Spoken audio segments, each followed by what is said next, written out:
ako si Parbay at kumakain ako ngayon. At ang ulam ko ay sinigang. Napakasarap nito.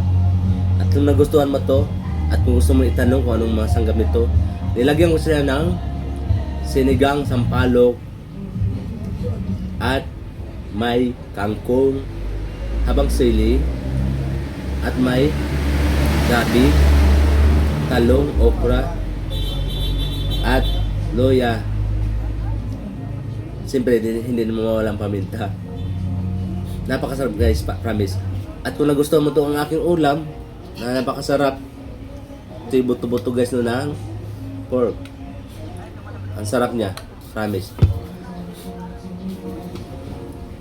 Salamat sa inyong pagtambay at panood sa aking video.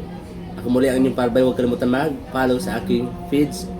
At kung may extra money ka, isubscribe mo ang aking feeds. Maraming salamat.